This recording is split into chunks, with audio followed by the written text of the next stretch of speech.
जिनवाणी में विभिन्न अपेक्षाओं से किए गए कथनों का भली प्रकार आशय समझने पर ही जिनवाणी रूपी सम्यक अमृत का पान होता है। इस न्याय को पुष्ट करते हुए प्रस्तुत है बोधि कथा जिनवाणी की सेवा। बच्चों, वीतराग वाणी रूप गंगा की अविच्छिन्न धारा अनादि से बह रही है।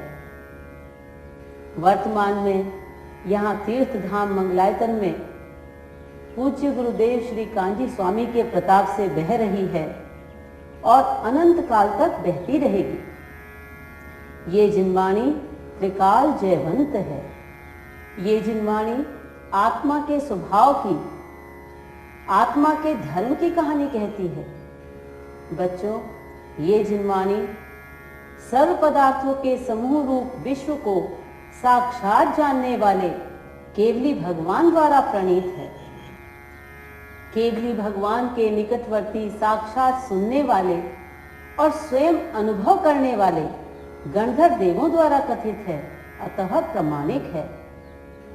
जिनवाणी कहने से लोगों की दृष्टि बाह्य में लिखे शास्त्रों पर जाती है, परंतु वास्तव में जिनवाणी तो शुद्ध ज्ञान है, सम्यक ज्ञान है और ज्ञान आत्मा के आधार से है। एक बार पूज्य गुरुदेव श्री से किसी ने प्रश्न पूछा कि अभी भरत क्षेत्र में कितना शुद्ध विद्यमान है, तो पूज्य गुरुदेव श्री ने गंभीरता पूर्वक उत्तर दिया, भरत क्षेत्र में जितने सम्यक ज्ञानी जीव हैं, उनमें जिस जीव को सबसे ज्यादा शुद्ध ज्ञान का उघाड़ हो उतना शुद्ध विद्यमान है और बाकी का विच्छेद है।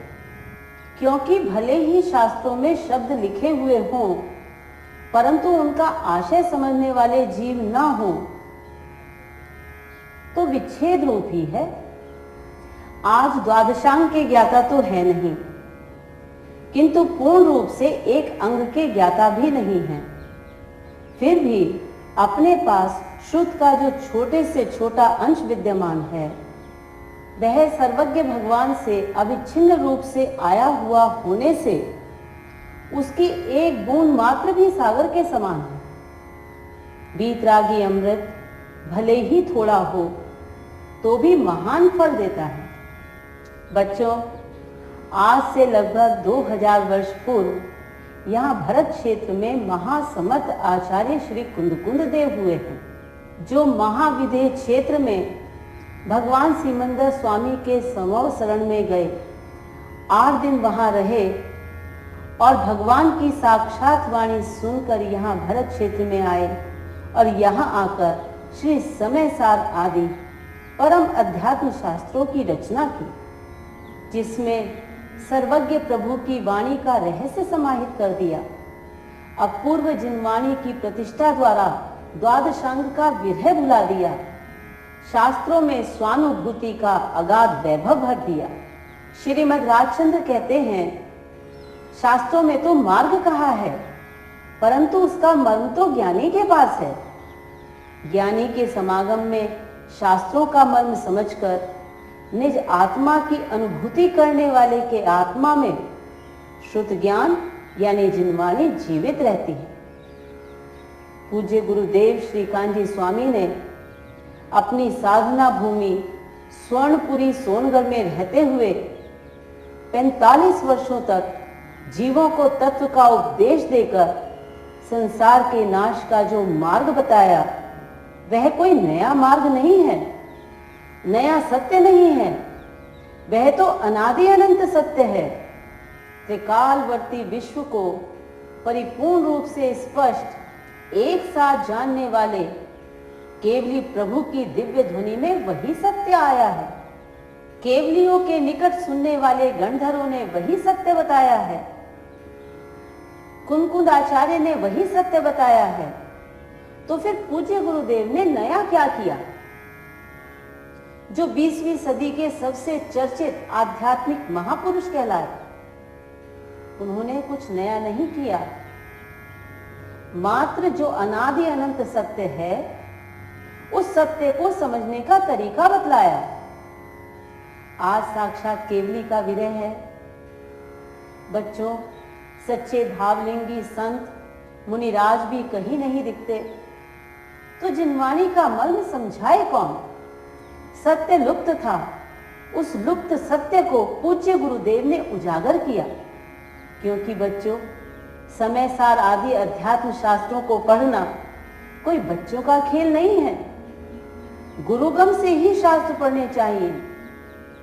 भले ही आज भरत क्षेत्र में 11 अंग 14 पूर्व के ज्ञाता विद्यमान नहीं हैं, लेकिन संपूर्ण जिनवाणी जिसके आधार से है, ऐसे शुद्ध आत्मा के ज्ञाता भाव शुद्ध ज्ञानी तो विद्यमान हैं।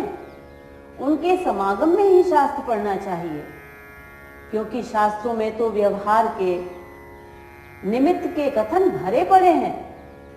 यदि उन्हें दादाजी की चिट्ठी की तरह पढ़ा तो अर्थ का अनर्थ हो जाएगा।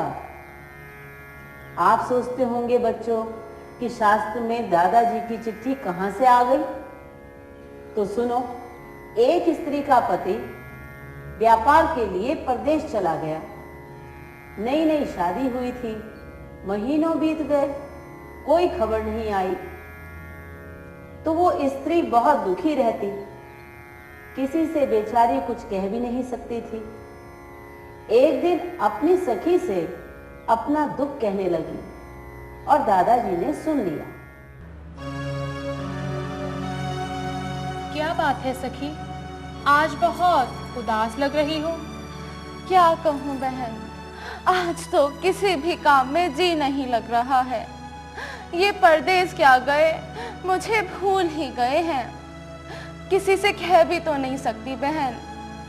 अब तुम ही बताओ मैं क्या करूं? हाँ, बात तो तुम ठीक कहती हो। भैया को कम से कम एक चिट्ठी या फोन तो कर ही देना चाहिए था। ऐसा रुपया भी किस काम का? जब मुझे यूं ही अकेले छोड़कर जाना था तो मुझसे शादी ही क्यों की?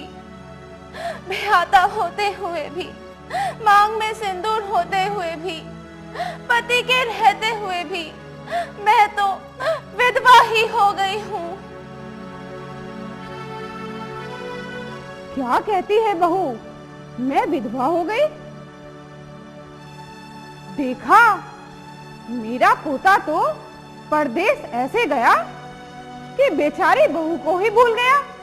आग लगे ऐसे पैसे को जिससे मेरी बहू को विधवा जैसा जीवन बिताना पड़े। मैं आज ही तार भेजकर उसे फौरन बुलाता हूँ। और फिर दादाजी ने तार भेज दिया। लड़के को प्रदेश में तार मिला और तार पड़ते ही उसने जोर जोर से रोना शुरू कर दिया।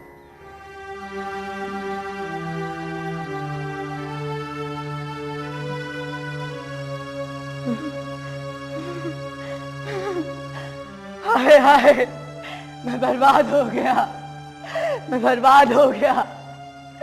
अब मैं क्या करूंगा, अब मैं क्या करूंगा? अरे क्या हुआ यार, क्यों रो रहे हो? हाय हाय, मेरी पत्नी विधवा हो गई, मेरी पत्नी विधवा हो गई।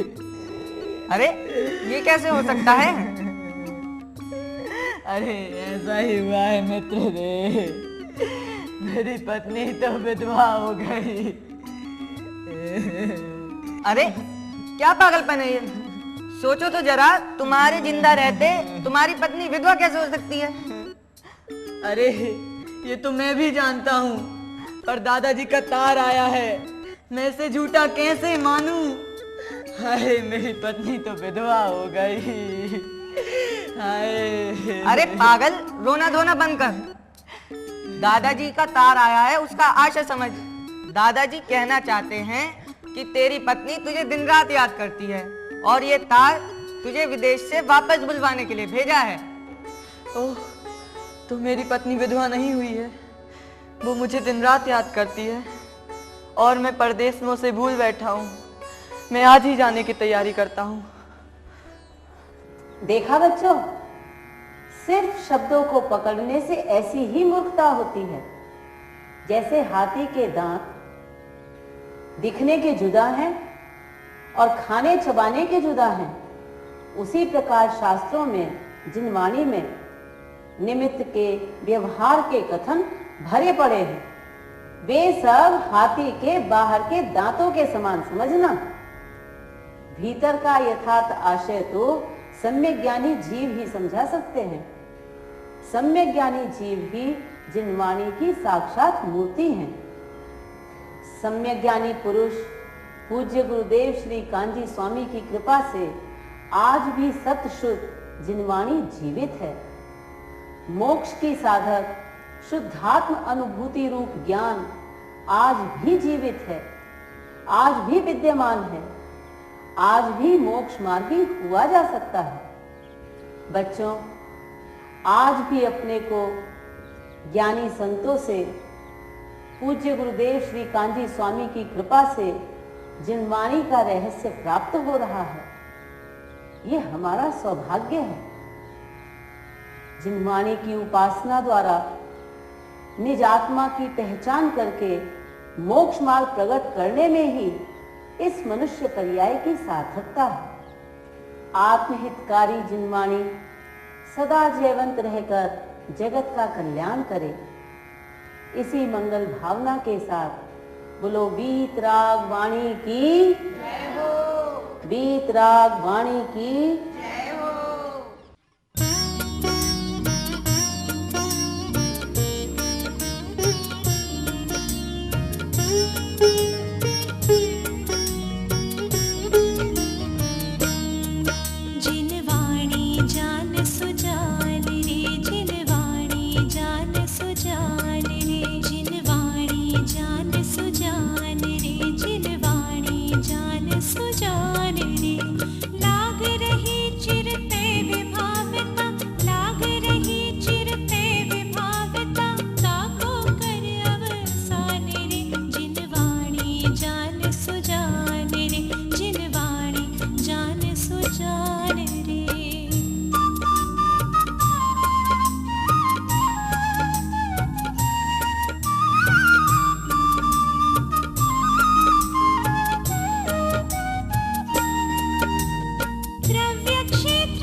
बिछाने स्वपर भेद सब जाने परत निदान रे जिनवाणी जान सुजान रे जिनवाणी